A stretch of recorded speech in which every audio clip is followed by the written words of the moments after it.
आगामी कार्यक्रम प्रायोजित किया है जॉयस मायर मिनिस्ट्रीज के मित्रों और सहयोगियों ने।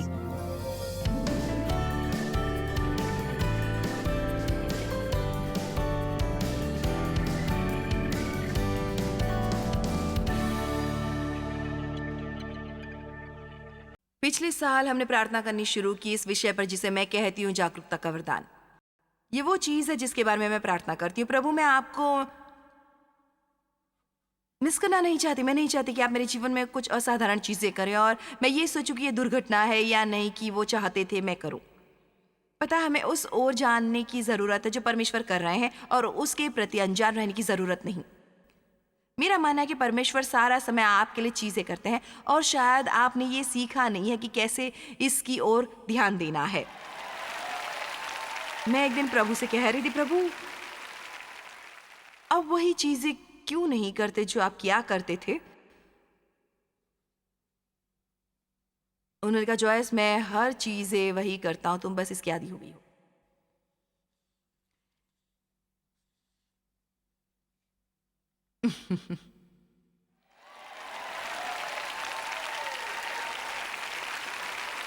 इसलिए तब भी जब मैं इन तरह के कॉन्फ्रेंस में होती हूँ और मैंने ऐसी हजारों चीजें की हैं और ये आपके लिए नया हो, पर मैं ये करती रही हूँ सालों साल से और मैंने जानबूझकर ये जाना है कि परमेश्वर की उपस्थिति यहाँ है। मैं सोचती हूँ कि हम इस कमरे में इसलिए नहीं है कि हम इस टीवी वाली औरत को देखें। आज परमेश्वर की उपस्थिति है इस कमरे में, और यदि आप कुछ भी जानते हो वातावरण के बारे में और ये क्या होता है तब ये दुष्टता से भरा हो और कैसा महसूस होता है जब ये परमेश्वर से भरा हो, फिर आप ये जान लेंगे कि आप एक अच्छी जगह पर मौजूद है और आपको यहीं होना चाहिए। यहाँ कुछ और है जो आपके सचमुच होश उड़ा देगा। आप पवित्र हैं। माइक केवल एक है जो सहमत है। ओके, इब्रानियों 10:10, क्योंकि ये है जो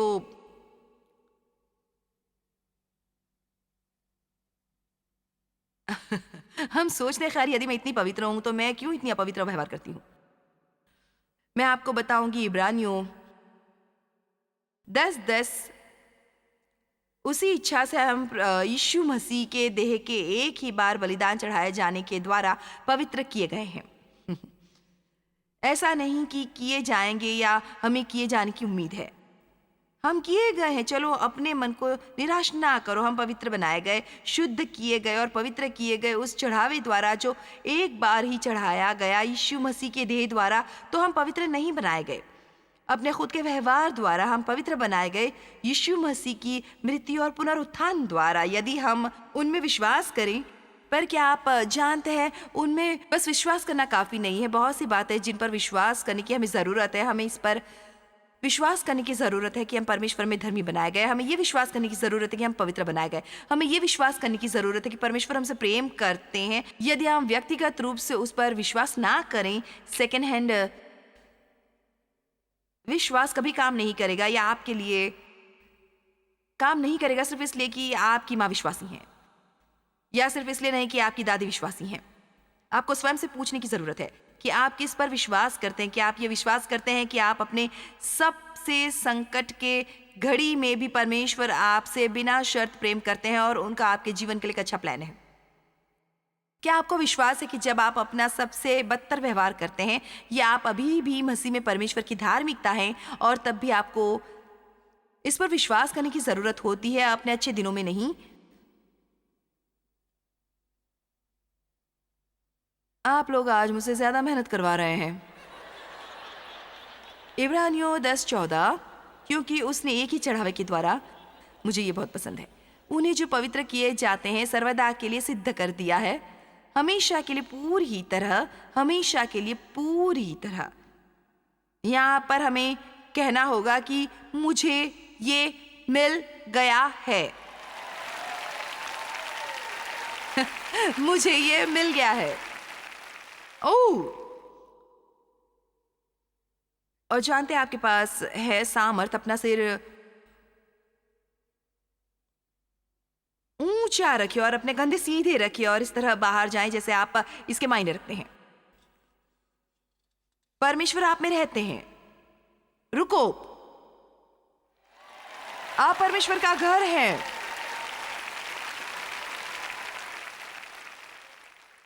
खैर काश ये शुक्रवार होता। नहीं, बाहर जाइए और जी ले जैसे कि ये सोमवार, मंगलवार या बुधवार, बृहस्पतिवार। ये शुक्रवार नहीं होना चाहिए जब आप खुश हो। मुझे सचमुच बहुत खुशी होती है जब मैं छुट्टियों पर जाती हूँ। हम क्यों ना इस समय खुश हों बजाय किसी और समय के। मेरा मानना एक बात जो यीशु हमें देते हैं वो ये है कि हमें ये योग्य बनने दे कि हम सचमुच आम हर दिन का आनंद ले। कई बार दौड़ धूप वाले बोरिंग हर दिन का जीवन।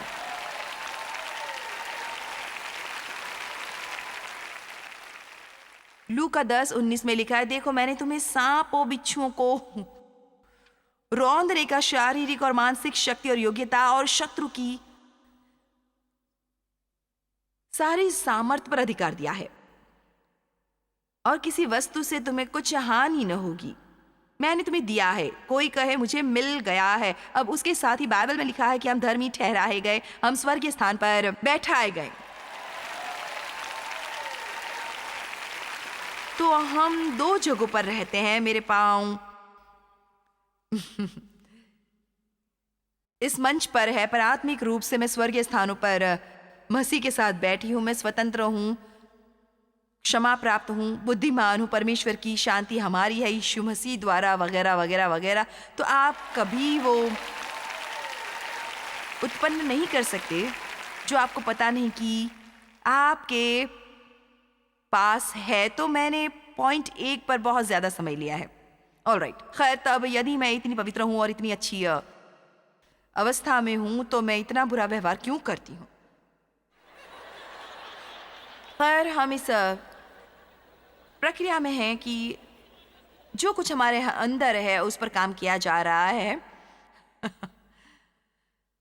हमसे बाहर लाने के लिए। तो मेरा व्यवहार और मेरा चाल चलन कैसे बदल सकता? खैर जकरिया में कुछ शास्त्र वचन हैं जिन्हें शायद आप पहचान ले। उसका कुछ हिस्सा वहां लिखा है, ना बल द्वारा ना शक्ति द्वारा पर मेरे आत्मा द्वारा।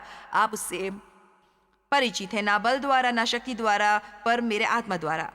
और वहां जो चल रहा था वहां ये था कि वहां एक मंदिर को बनाने की कोशिश कर रहे थे और अब तक तो वो यहाँ पहुंचे थे और बातें एक तरह से बाधित हो गई और रुक गई और वो मंदिर को खत्म करना चाहते थे। हम इसे कैसे खत्म करें? और परमेश्वर का वचन आया, ना बल द्वारा ना शक्ति द्वारा पर मेरे आत्मा द्वारा, मुझ सेनाओं के यहोवा का यही वचन है। तो परमेश्वर चले आते हैं और वो हमसे ये आश्चर्यजनक बात करते हैं। मुफ्त में हम ये सब अच्छी चीजें महसूस करते हैं और फिर हम यहाँ तक आते हैं और फिर कुछ नहीं हो रहा था और फिर हम अब्राहम और सारा की तरह कहने लगते हैं। हमें एक प्लान मिलता है, हमें एक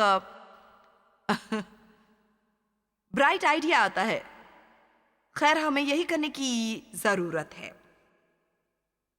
अब कुछ करना एक बात है क्योंकि आपको ऐसा लगता है कि पवित्र आत्मा आपकी अगुवाई कर रहा है ये करने के लिए, पर यदि यही है जो मुझे करना होता तो ये कभी काम नहीं करता। ये कभी काम नहीं करता। आप खुद को थका लेते हैं, जिसे बाइबल में लिखा है शरीर के कार्य। आमीन। एक सबसे बेहतरीन उदाहरण जो मुझे मालूम है वो है जब मैंने ये संदेश बोलना शुरू किया वचनों के सामर्थ्य के बारे में। खैर मुझे दंडित होना पड़ा, कम से कम कहा जाए तो, क्योंकि मेरा बहुत बड़ा मुंह था जो लगातार चलता रहता था। देखिए जब आपको किसी बात में वरदान मिला हो तो ये आपकी सबसे बड़ी गलती भी हो सकती है। हनी मैं आपकी बात कर रही हूं। आमीन। और इसलिए भाई जब मैंने पहले ये संदेश बोलने शुरू किए वचनों के सामर्थ्य के बारे में, जीवन और मृत्यु की शक्ति जीभ में है, क्योंकि मैं हमेशा ये सुन रही थी कि तुम्हें ये नहीं कहना चाहिए, ये नहीं कहना चाहिए। तो मैं ये संदेश सुनती और कहती बस यही, मैं घर जाऊंगी और मैं अपना मुंह बंद रखूंगी। मेरा अपना प्लान था पवित्र और अच्छे व्यवहार के लिए, और इसलिए बस क्योंकि शरीर हमेशा संतुलित रहता है, हर समय मैं कुछ नहीं कहती तो फिर जल्दी ही लोग कहने लगते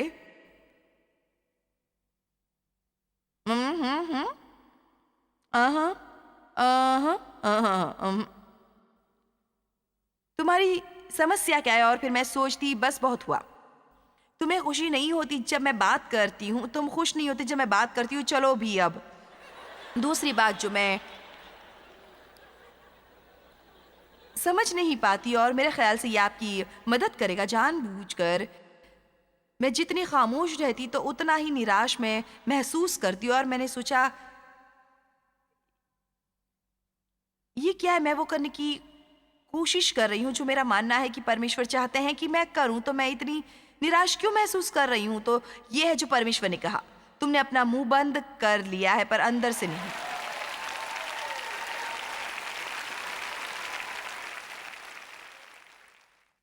देखिए, मैं कोशिश कर रही थी स्वयं को इस छवि के अनुरूप बनाने की, पर बाइबल में लिखा है उसके अनुरूप मत बनो पर रूपांतरित हो जाओ पूरे नवीनीकरण द्वारा। मैं कभी बदलने वाली नहीं थी। जो मैंने कहा, यदि मैंने परमेश्वर को स्वयं को काम करने नहीं दिया उसे बदलने के लिए, जो मैं सोचती थी परमेश्वर के अनुग्रह से बदलते हैं, अपने कार्यों और कोशिशों द्वारा नहीं। तो आप कहेंगे खैर मेरी भूमिका क्या है, मुझे कुछ करना है। तो ये रही 4 बातें। विश्वास करें, ये विश्वास करने की हिम्मत करो कि परमेश्वर में बदल रहे हैं। मैं चाहती हूं कि परमेश्वर हमें बदले। मैंने परमेश्वर से मांगा है कि वो मुझे बदले। मैं वो बनना चाहती हूँ जो वो चाहते हैं कि मैं बनूं, और मेरा मानना है कि परमेश्वर काम कर रहे हैं और ये कि मैं बेहतर दर बेहतर होती जा रही हूँ सारा समय। मैं असल में विश्वास करती थी कि परमेश्वर हमें इतनी सूक्ष्मता से बदल देते हैं, छोटी छोटी मात्रा जो आप असल में देख नहीं पाते या पहचान पाते। इसलिए कई बार आपको पीछे मुड़कर देखना पड़ता है कि आप 10 साल पहले कैसे थे और फिर कहें जैसे कि वाह, परमेश्वर ने सचमुच काम किया है। तो पहली बात है कि विश्वास करें। दूसरी बात, परमेश्वर के वचन का अध्ययन करें। अब मैंने ये नहीं कहा कि बाइबल पढ़ो, वो ठीक है, वो भी करो, पर मैं बात कर रही हूं परमेश्वर के वचन का अध्ययन करने की। चाहे ये दिन में 30 मिनट हो, चाहे आप शुरुआत करें दिन में 15 मिनट से। बाइबल में मात्रा के आधार पर मत आइए, इसकी ओर क्वालिटी के लिए देखिए, इस पर बने रहें जब तक कि आप ये ना कह सके ओके आज मैंने कुछ सीखा है, मैंने कुछ देखा है जिसने मुझे प्रोत्साहित किया है। इसको पढ़े ना तेज रफ्तार से, फिर अपने पर नाज ना करें कि आपने 3 या 4 अध्याय पढ़ लिए यदि आपने एक बात भी याद ना रखी। आमीन। बाइबल के अध्याय में आइए, वचन का अध्ययन कीजिए। बहुत बढ़िया लगता है प्रचारक को सुनना। मुझे खुशी है कि तुम मेरे प्रोग्राम देखते हो, मुझे सचमुच खुशी है कॉन्फ्रेंस में आ पाए, पर मैं चाहती हूँ कि आप भी अध्ययन करें। और हमारे पास बहुत सी चीजें हैं आपकी मदद के लिए, बहाने मत बनाइए। बहुत से मॉडर्न अनुवाद है बाइबल के कि कोई कहे कि वो ये समझ नहीं पाते, और बहुत से अन्य किताबें हैं आपकी मदद करने के लिए कि आप अध्ययन करें और वचन को समझें।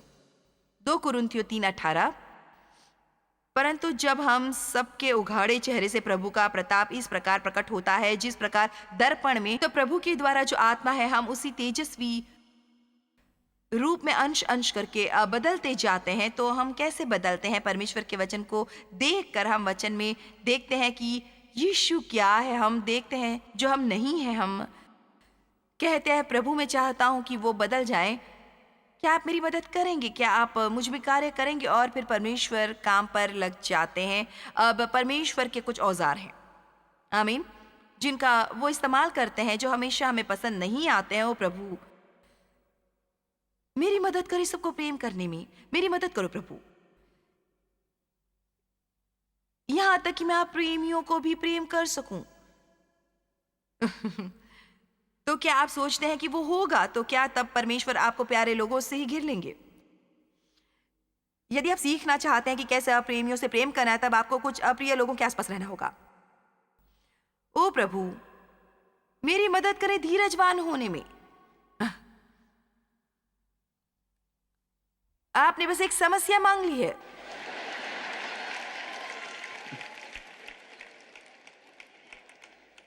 आमीन। और इस तरह बार बार आप समझ पाते हैं।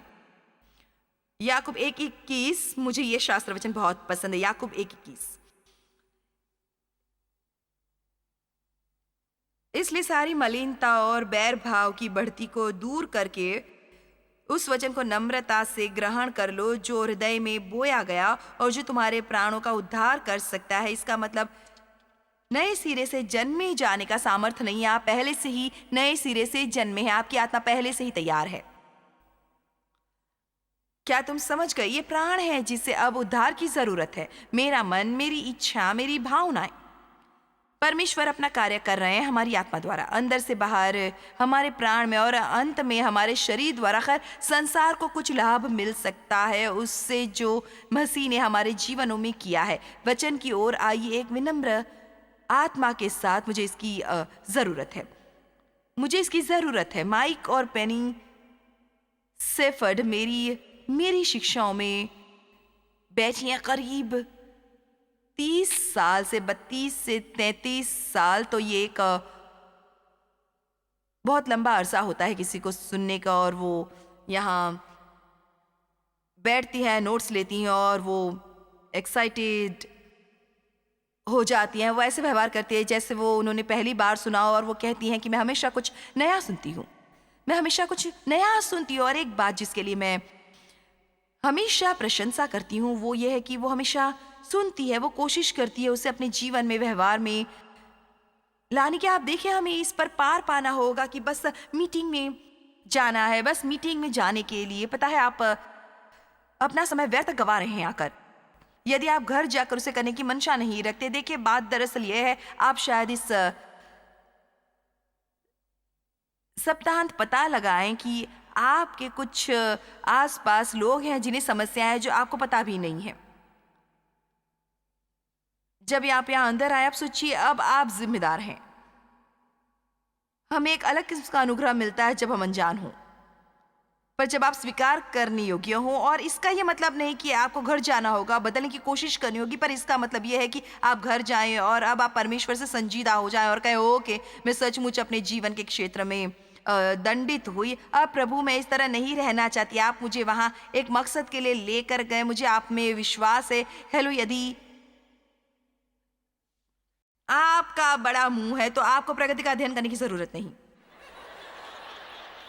वचन को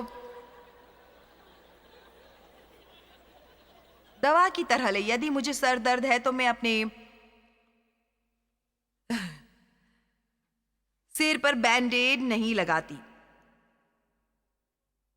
और यही कुछ मसीही करते हैं। यह ऐसा है कि घर पर तो वो एक नाइटमेयर की तरह होते हैं और वो किसी मीटिंग में जाते हैं, मुझे पता नहीं, कोई विषय जैसे अंतिम समय, पता है, हम यही सुनेंगे। खैर, वो अच्छा है इसमें ढलना। पर क्या आप जानते हैं भाई, क्या तुम्हें इसकी इतनी फिक्र करने की जरूरत है? ये क्या होगा, पोस्ट ट्रिप या प्री ट्रिप, या वहां रैप्चर होगा या रैप्चर नहीं होगा? मेरा मतलब है, लोग मुझसे कहते हैं, क्या ख्याल है आपका? मैं बस सोचती हूँ कि हम सबको हर दिन तैयार रहने की जरूरत है, कहीं वो वापस आ गए तो। कई बार हमें इसकी चिंता होती है कि कब होने वाला है ये, तो शायद हम तैयार होने की प्लानिंग नहीं कर रहे जब तक कि इसे होने में एक सप्ताह नहीं लगता।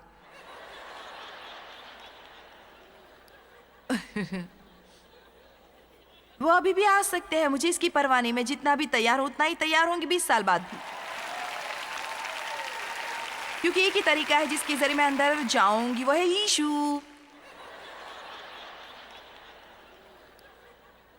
उन बातों का अध्ययन करो जिन बातों की जरूरत है। प्रेम का अध्ययन करो, आत्मा के फल का अध्ययन करो। आपको मुझे देखना चाहिए अभिमान पर उपदेशों की श्रृंखला बेचते हुए, और उसे कोई भी नहीं खरीदता। और लोग जिन्हें इसकी जरूरत है, निश्चय ही वो इसे नहीं खरीदेंगे, क्योंकि वो बहुत अभिमानी होंगे ऐसा सोचने के लिए कि कोई उन्हें शायद कोई लेते हुए देख ले, और वो सोचेंगे उन्हें इसकी जरूरत नहीं। ओके, परमेश्वर के साथ समय, हमें परमेश्वर के साथ समय बिताना चाहिए। परमेश्वर के साथ समय, परमेश्वर के साथ समय बिताइए। परमेश्वर को प्रथम रखिए अपनी हर जरूरत की चीज में। शुरुआत करें 5 मिनट, 10 मिनट, 15 मिनट से, पर कहीं जाएं, अकेले में रहें, एक अच्छी किताब लें, एक बाइबल लें, और कुछ ना रखे सिवा अपने और परमेश्वर के, पर परमेश्वर के साथ समय बिताएं, क्योंकि ये है निचोड़। चाहे कोई और भी कुछ सिखाए, वही है जिन्हें सब इकट्ठा करके डालना होगा।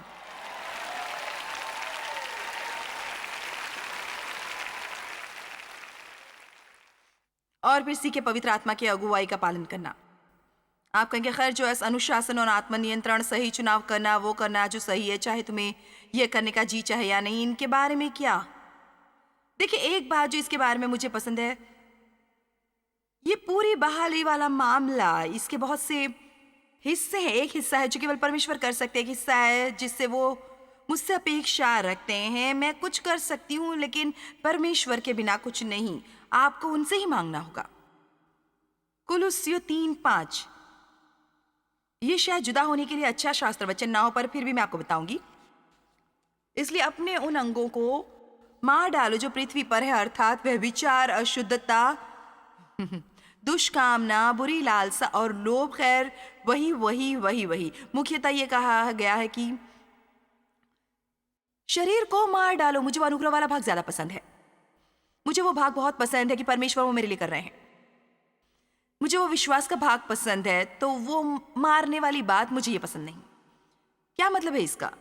इसका मतलब ये नहीं कि आप एक हथौड़ा लें और खुद में से किसी चीज को मार डालें। सबसे उत्तम तरीका है किसी बात को मारने का, इसे खिलाओ मत। जब आप किसी को ना खिलाएं तो वो मर जाएगा। हर बार जब आप किसी चीज के आदी होते हैं, चाहे ये वो आत्मदया, तर्क, डर, चिंता, जब आप पहले शुरुआत करते हैं और इसके आगे हथियार नहीं डालते तो आपको दुख उठाना पड़ेगा। मैंने सोचा शायद आप इसे बेहतर संभाल सके यदि मैंने इसे परिभाषित किया, पर यदि आपको यह समझ ना आया हो। कोई दुख नहीं उठाना चाहता, पर मैं आपको यह बताना चाहती हूं कि आपको कुछ समय तक अनकंफर्टेबल रहना पड़ता है। ठीक है, उनसे कोशिश करूंगी। आपको कई बार कुछ समय के लिए असुविधा उठानी पड़ती है। ये अनंत नहीं है, पर कई बार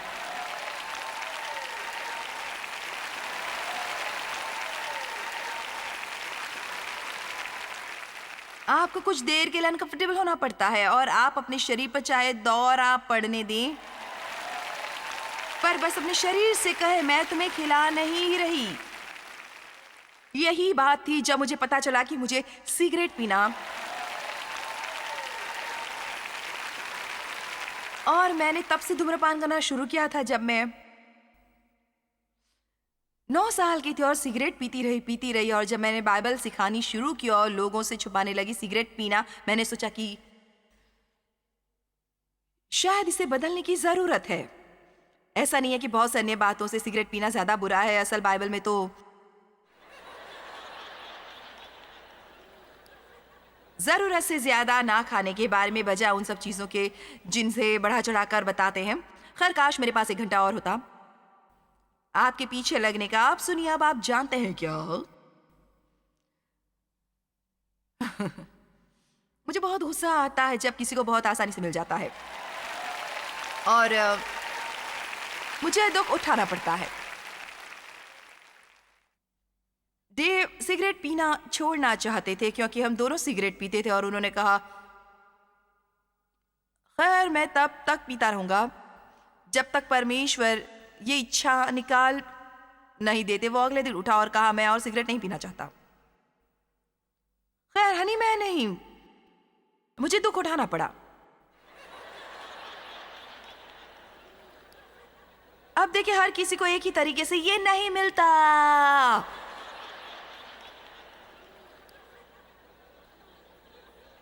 खैर मुझे उस तरह की सफलता क्यों नहीं मिली? आपने मुझे क्यों नहीं चमत्कार दिया? खैर ईमानदारी से कहूं तो हालांकि तब मुझे ये पता नहीं था, अब मुझे अवश्य ये पता है। मैं सचमुच ये विश्वास करती हूँ कि कई बार परमेश्वर मुझे एक लंबे और कठिन रास्ते से लेकर जाते हैं ताकि मैं व्यक्तिगत रूप से ये समझ सकूं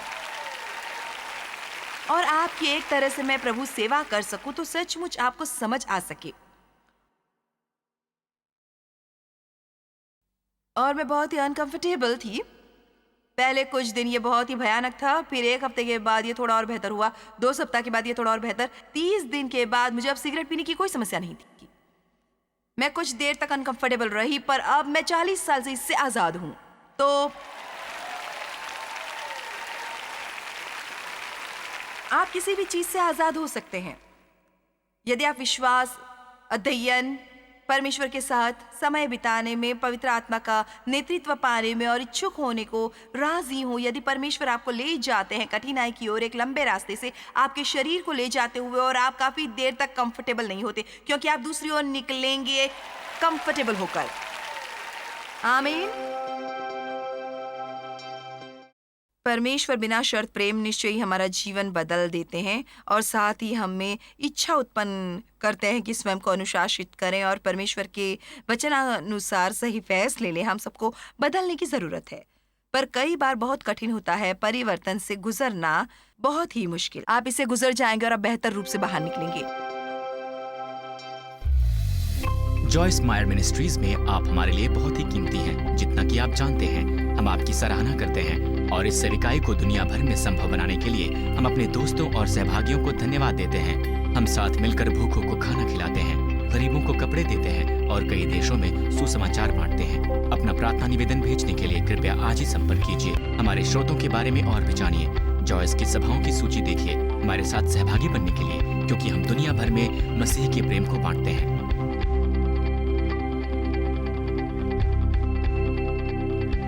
इसका खर्च उठाया है जॉयस मायर मिनिस्ट्रीज के मित्रों और सहयोगियों ने।